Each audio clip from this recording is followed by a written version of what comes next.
Caderno vazio, família ausente, reforço que não existe e ainda vão dizer que a culpa é do professor. Sabe quando você olha para um aluno e se pergunta assim, por que esse menino é assim? Chama o pai e a mãe que talvez você tenha a resposta. Eu tive um aluno que ele só ia pra sala de aula pra fazer qualquer coisa, menos estudar. Era conversar, era brincar, era bater papo com os amigos, era correr, era um monte de coisa, menos estudar. Ele começou o ano com um caderno dessa grossura e terminou com essa grossura aqui, de tanto que ele arrancava folha pra fazer qualquer coisa, menos escrever atividade. E não tinha nada escrito não, o caderno era mais branco que meus dentes. E aí, algumas vezes eu tentei conversar com ele, né, eu conversava com a turma em geral, mas diversas vezes eu conversei em particular com ele, falando, né, tipo, incentivando ele, porque ele era muito bom em matemática, ele tinha bastante potencial em matemática, mas ele não explorava isso, porque ele realmente era desinteressado. E aí, como última solução, porque ele não me escutava, eu pedi pra direção pra que eu pudesse conversar com os pais. E depois de muita luta, mas muita luta, a mãe desse menino apareceu pra conversar comigo. E aí no dia eu montei um papelzinho tudo bonitinho, falando quais eram os problemas que eu estava ali pra ajudar, e eu fui conversar com ela. Logo de início eu já senti assim um clima meio estranho, porque quando eu conversava com ela, ela me olhava com essa cara aqui, ó.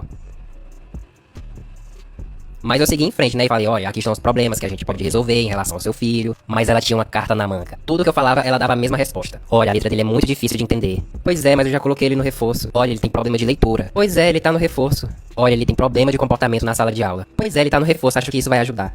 Pra ela, a solução de todos os problemas mundiais era que tinha colocado o menino no reforço. Até que em determinado A momento... famosa terceirização da responsabilidade familiar. Os outros que resolvam o problema aqui do meu filho. Qual é a chance disso dar certo? Dentro da nossa reunião, ela me interrompeu, mas você não sabe pra quê. Foi atender uma amiga, porque elas iam passear quando ela saísse da escola. Juro pra você, ela me interrompeu pra atender uma amiga, porque elas iriam passear quando ela saísse da escola. Quando ela terminou a ligação dela, né, de conversar com a amiguíssima dela, eu peguei e encerrei a reunião.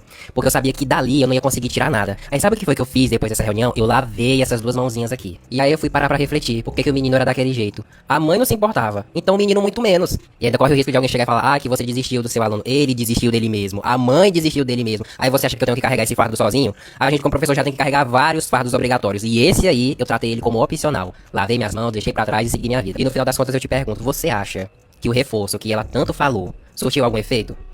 Não tem esse reforço, não existe esse reforço que ajude aluno que não quer nada. Então, professor, tenha certeza, muitas vezes o que você vê dentro de sala de aula é o reflexo lá dos pais, da família. O que esse professor viveu aqui não é um caso isolado, é o cotidiano de milhares de salas de aulas no Brasil. A educação, ela começa em casa, a família é o ponto de partida e a escola vem para complementar, para ampliar e para desenvolver. O professor, ele precisa ser visto, precisamos começar a vê-lo como parceiro nessa jornada. Parceiros e não substitutos. Quando a família se ausenta, o professor não absorve só o conteúdo que ficou para trás, absorve também a negligência, a ausência, o abandono emocional daquela criança e imagina fazer isso todo dia com 30, 40 alunos, sem suporte, sem reconhecimento. Não é à toa que muitos estão adoecendo. E ainda tem gente que chega e pergunta por que tanto professor está esgotado, tanto professor está doente. Me fala aqui nos comentários, você já chegou num ponto que precisou lavar as mãos, assim como esse professor? Aquele momento que você entendeu que o fardo não era seu e que carregar não ia mudar em nada?